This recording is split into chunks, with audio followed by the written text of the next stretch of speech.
వాళ్ళిద్దరూ క్షేమంగా బయటపడ్డారు కాబట్టి నువ్వు బ్రతికిపోయావు. వాళ్ళకి ఎవరికి ఏమాత్రం చిన్న హాని జరిగినా నువ్వు ఇదే హాస్పిటల్లో మార్చురీలో ఉండేదానివి.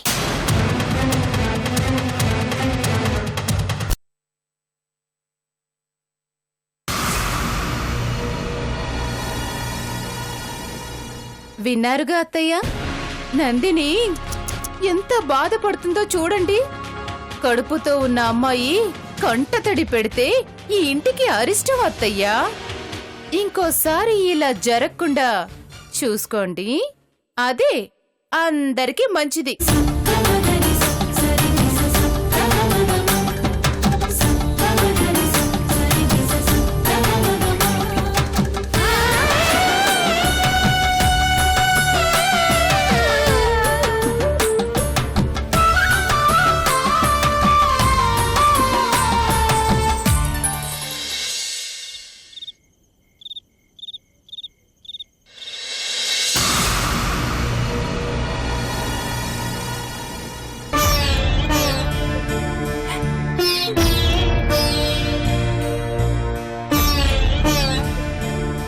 నువ్వు తల్లివి కాబోతున్నావు, నువ్వు తల్లివి కాబోతున్నావు, తల్లివి కాబోతున్నావు, నువ్వు తల్లివి కాబోతున్నావు, నువ్వు తల్లివి కాబోతున్నావు.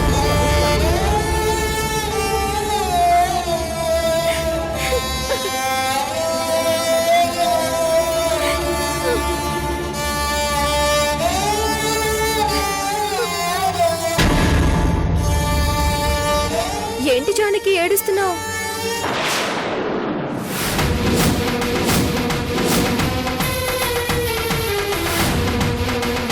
తల్లివవుతున్న విషయం దాచాల్సి వస్తుంది అనా? ఏంటలా చూస్తున్నావు? నేను నీ అంతరాత్మని జానకి. ఓ, లోపలుండాల్సింది ఎదురుగా వచ్చి నుంచిందే అని ఆశ్చర్యపోతున్నావా? ఏం చేయమంటావు? ఉండలేకపోతున్నాను. లోపలుంటే ఒక్కటే టెన్షన్, తట్టుకోలేకపోతున్నాను. నీ ఆలోచనకి నా ఆలోచనకి కుదిరి చావడం లేదు. ఏం చేయమంటావు చెప్పు? అందుకే బయటికి వచ్చేసాను. నీ ఆలోచన ఏంటి? అదే ఆనందంగా ఉండాల్సిన విషయంలో ఆవేదనేంటి?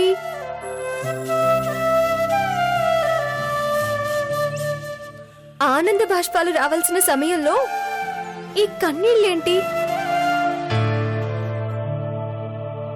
అసలేంటి జానకి ఇదంతా?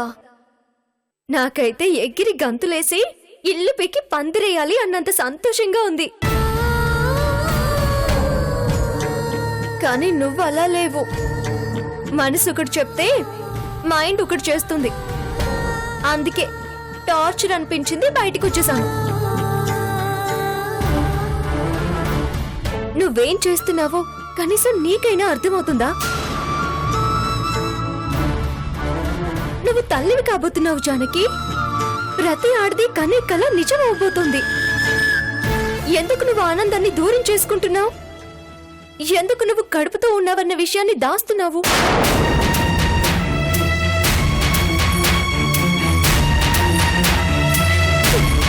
ఎలా చెప్పమంటావు?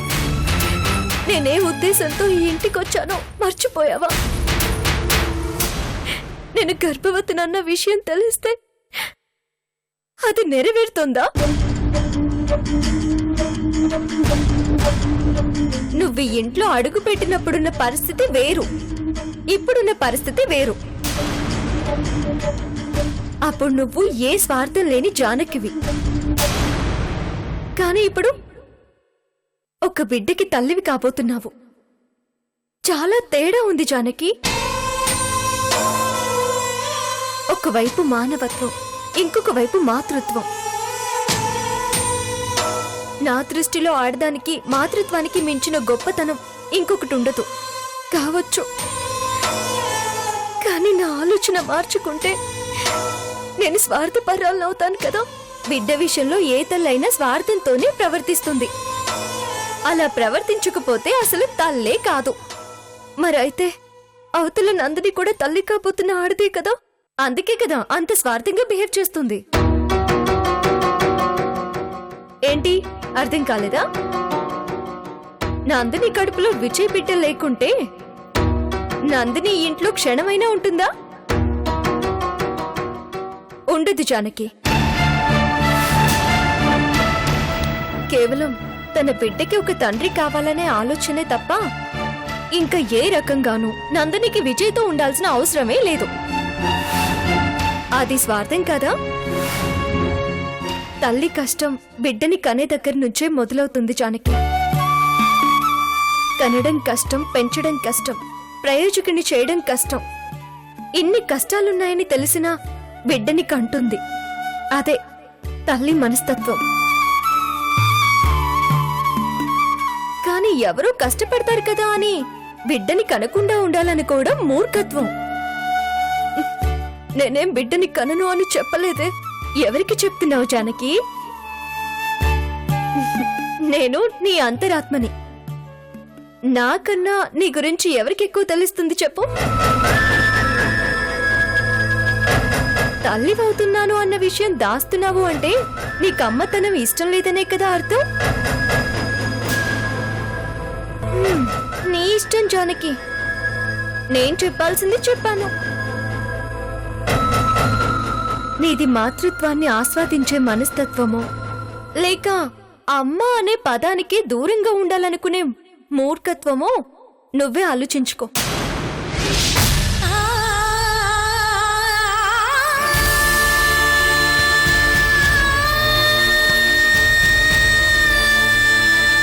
నీది మాతృత్వాన్ని ఆస్వాదించే మనస్తత్వమో లేక అమ్మ అనే పదానికి దూరంగా ఉండాలనుకునే మూర్ఖత్వమో నువ్వే ఆలోచించుకో.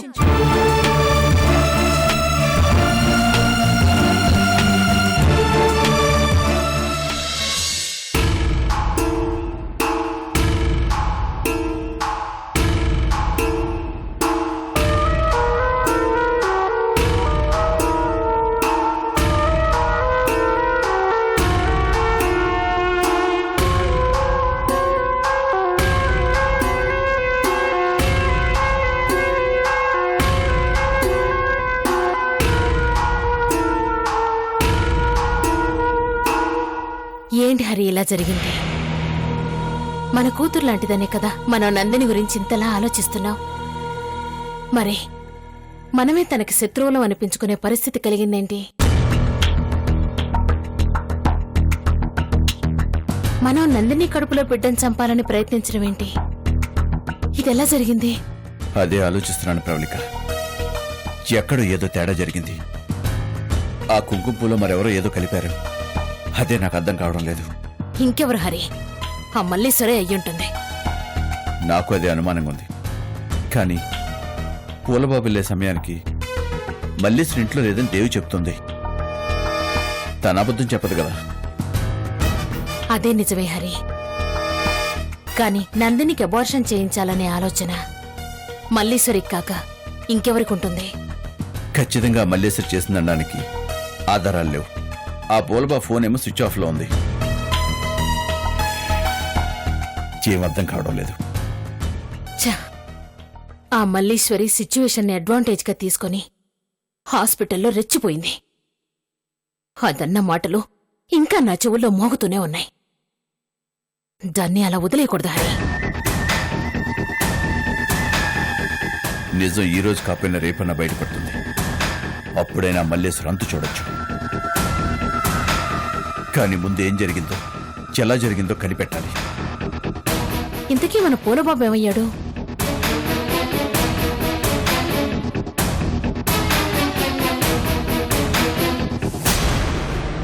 ఎక్కడికి వెళ్ళిపోయావు? నీ ఫోన్ కూడా కలవడం లేదేంటి? ఛార్జింగ్ అయిపోయిందమ్మా. కాస్త చూసుకోవచ్చుగా. మేమెంత కంగారు పడ్డాం తెలుసా? ఏం జరిగింది బాబు? నువ్విచ్చిన కుంకుమ పూలో ఎవరో ఏదో కలిపారంట.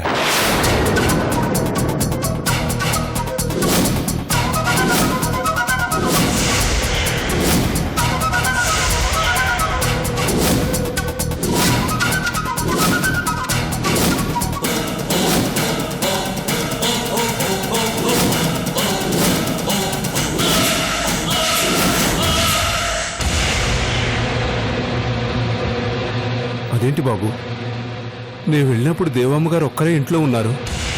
ఆ మల్లేశ్వరి ఇంట్లో లేదు. దారిలో నువ్వు ఎక్కడైనా లేదు బాబు, నేను నేరుగా జానకమ్మ గారింటికే వెళ్ళాను. మధ్యలో ఎక్కడా ఆగలేదు. అలాగా?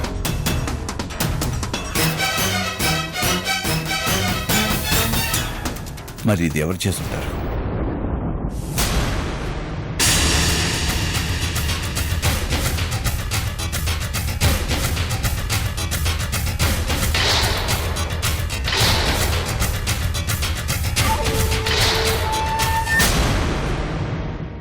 నేనే ప్లాన్ చేశాను. తెలివి ఆ జానకి ప్రవల్లికల సొంతం అనుకుంటున్నారేమో. ఆ చెంచాగాడిని ఏం జరుగుతుందో కనుక్కోమని పంపించగానే జరిగేవన్నీ ఆగిపోతాయనుకుంటున్నారు.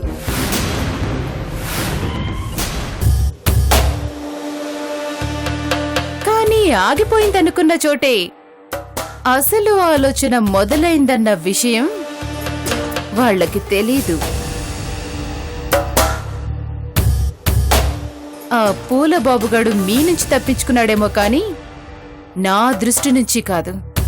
అంటే ఆ పూలబాబుని ట్రాప్ చేసావా?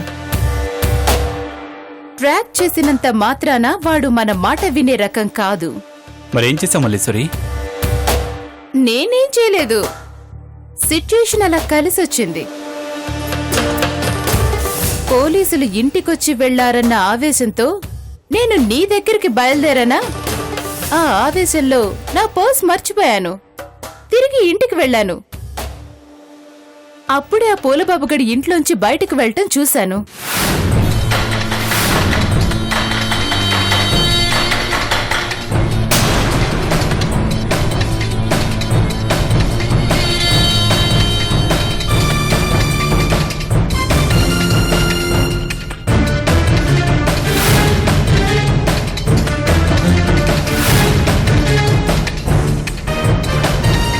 వీడేంటి ఇంటికొచ్చి వెళ్తున్నాడు?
ఈ కుంకుమ పువ్వు ఖచ్చితంగా ప్రవల్లికే పంపించుంటుంది.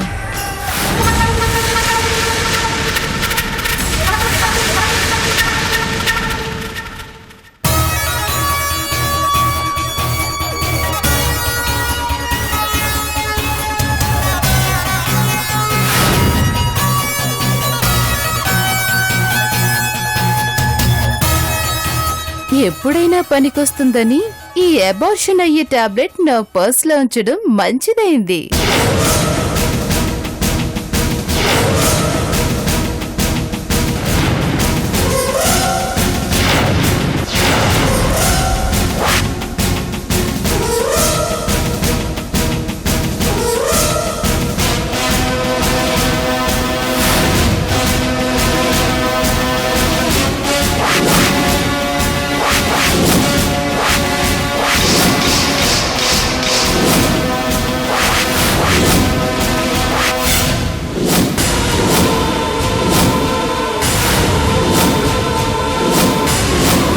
నందిని, ఈ దెబ్బతో నువ్వు అమ్మా అనే పిలుపుకి దూరం, ఆ జానకి ఈ ఇంటికే దూరం.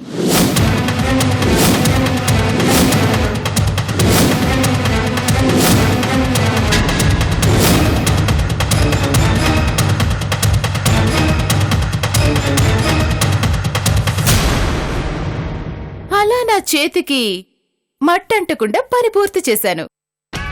అమ్మో, నువ్వు మామూలు దానివి కాదే. మీ అత్తేమో నువ్వు ఇంట్లో లేవనుకుంది, కానీ నువ్వు ఇంటికెళ్ళావు. అది ఎవరికీ తెలీదు. కుంకుమ పువ్వుతో కంటెంట్ నడిపావన్నమాట. హ్మ్. నువ్వు చాలా టాలెంటెడ్ మల్లీశ్వరి. అవును, నేను నీలా కాదు. ఆఖరికి మా అత్తే నాకేమీ తెలీదు అనేలా చేశాను. పాపం, తెలుసని మాత్రం ఎలా ఉంటుంది? పంపించిందేమో ప్రాణం అడ్డు వేసే ప్రవల్లిక అండ్ ఫ్యామిలీ, తెచ్చిందేమో పవనపుత్రుడి లాంటి ఆ పూలబాబు. జాగ్రత్తగా సెల్ఫ్ లో పెట్టింది తల్లి కన్నా ఎక్కువగా చూసుకునే అత్తగారాయే. పాలల్లో కలిపించిందేమో మన ఝాన్సీకి రాణి జానకీదేవి గారు. ఇక నాపై డౌట్ ఎలా వస్తుంది? డబ్బా అలాగే ఉంది, కానీ కుంకుమ పువ్వే కాలకూట విషంలా మారింది. కానీ ఏం లాభం? నందిని కడుపు పోలేదుగా.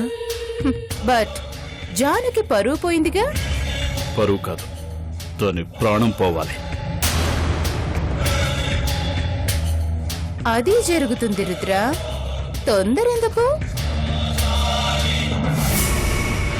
నిజానికి నందినికి అబార్షన్ అయ్యి అది ఆ జానకి మీదకి వెళ్లాలని ప్లాన్డ్గా చేశాను. కానీ మా అత్తగారి చాదస్తం వల్ల త్రుటిలో తప్పింది. నందినికి కుంకుమ పువ్వు మా అత్తగారి ఇచ్చినా బావుండేది. జానకి మార్కెట్ నుంచి వచ్చేసరికి నందినికి అబార్షన్ అయ్యుండేది.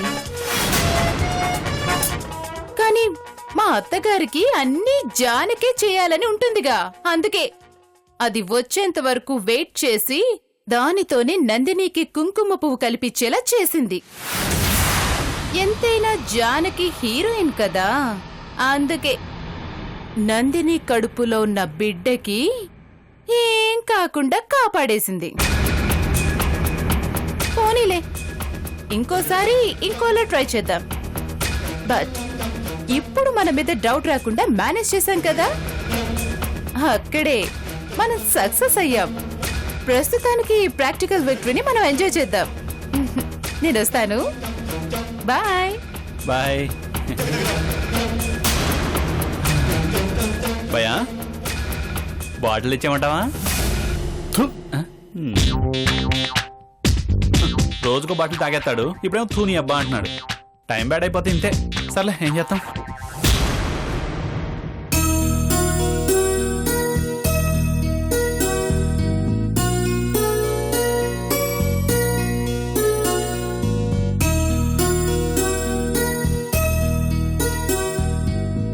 నందిని,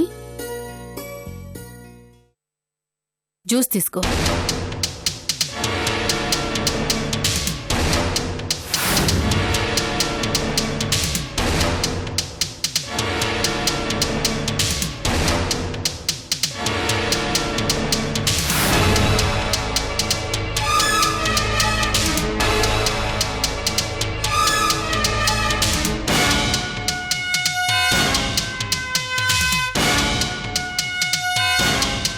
ఆలోచిస్తావేంటమ్మా? జ్యూస్ తీసుకో. నాకొద్దు. వద్దా?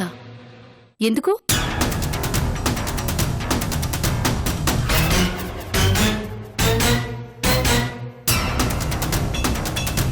ఇకపై ఇంట్లో నాకే అవసరం వచ్చినా అన్నీ మల్లీశ్వరక్కే చూసుకుంటుంది. అదేగా నువ్వు అనబోయేది. అన్నీ నేనే చూసుకుంటాను.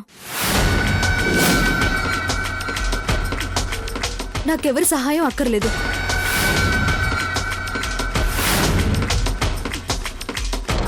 అదేంటమ్మా, నువ్వు చేసుకోవడమేంటి? నేనున్నాను కదా. కానీ నా వైపు లేరుగా. నందిని, పోనీ నేను హెల్ప్ చేయనా? వద్దు. నాకు ఇంట్లో ఎవరి మీద నమ్మకం లేదు.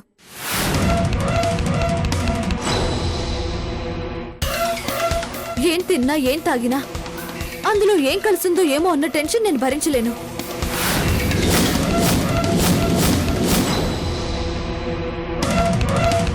నన్ను కూడా అనుమానిస్తున్నావా నందిని? నా నీడని నమ్మడానికి కూడా నేను భయపడుతున్నాను అత్తయ్య. దయచేసి నన్ను తప్పుగా అర్థం చేసుకోకండి.